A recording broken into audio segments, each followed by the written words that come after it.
Praktikum IPA di SD Simbiosis. Simbiosis ada 3, simbiosis parasitisme, simbiosis komensalisme, simbiosis mutualisme. Perkenalkan, nama saya Nima Deyuni Santi Lestari, NIM 85908-8449. Saya dari UPBJJ Denpasar. Kali ini saya akan melakukan praktikum IPA di SD, yaitu tentang simbiosis. Tujuan praktikum: 1. Mengidentifikasi simbiosis parasitisme di lingkungan sekitar. 2. Mengidentifikasi simbiosis komensalisme di lingkungan sekitar. 3.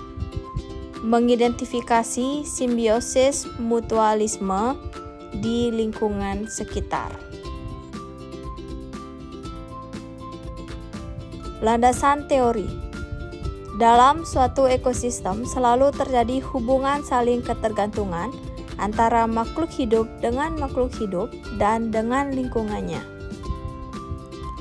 Suatu bentuk hubungan yang sangat erat antara satu spesies makhluk hidup dengan spesies makhluk hidup lainnya yang hidup bersama dalam suatu habitat yang disebut dengan simbiosis. Jenis-jenis simbiosis: parasitisme. Simbiosis parasitisme adalah suatu hubungan antara dua spesies organisme yang hanya menguntungkan sepihak saja dan pihak lainnya dirugikan.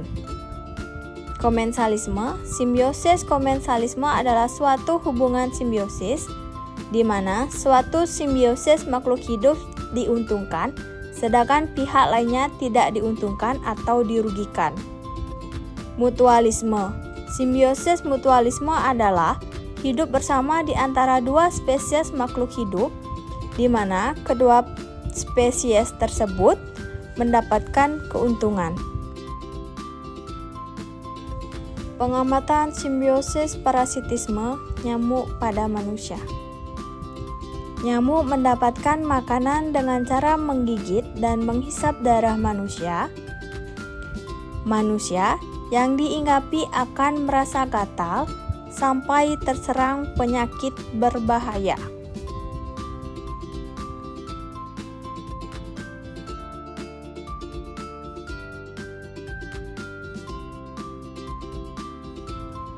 Pengamatan simbiosis parasitisme benalu pada pohon alpukat. Benalu yang hidup di pohon alpukat akan mendapatkan makanan dan perlindungan dari pohon alpukat. Pohon alpukat akan dirugikan karena bahan makanannya diserap oleh benalu, sehingga pertumbuhan akar akan terhambat. Pengamatan simbiosis parasitisme kutu pada anjing. Kutu mendapatkan makanan dengan cara menghisap darah dari tubuh anjing. Anjing yang dihinggapi akan merasa gatal dan menjadi tidak sehat. Pengamatan simbiosis komensalisme tumbuhan anggrek pada pohon mangga. Tumbuhan anggrek mendapatkan tempat hidup di batang pohon mangga. Pohon mangga tidak dirugikan oleh tumbuhan anggrek karena tumbuhan anggrek dapat membuat makanan sendiri. Pengamatan simbiosis komensalisme tumbuhan simbar menjangan pada pohon Kamboja. Tumbuhan simbar menjangan mendapatkan tempat hidup di batang pohon Kamboja. Pohon Kamboja tidak dirugikan oleh tumbuhan simbar menjangan karena tumbuhan simbar menjangan dapat membuat makanan sendiri.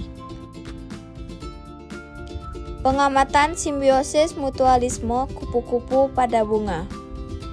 Kupu-kupu mendapatkan nektar sebagai makanan.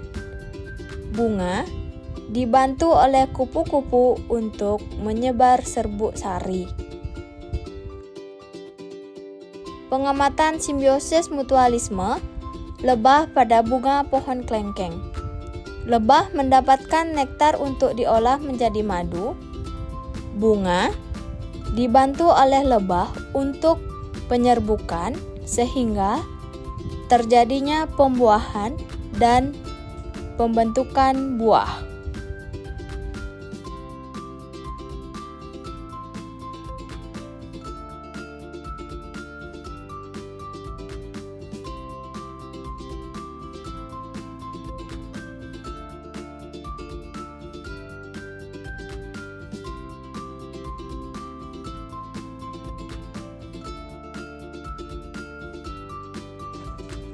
Kesimpulan, segala jenis hubungan dua individu berbeda spesies yang membuat satu pihak dan satu pihak lainnya dirugikan disebut simbiosis parasitisme.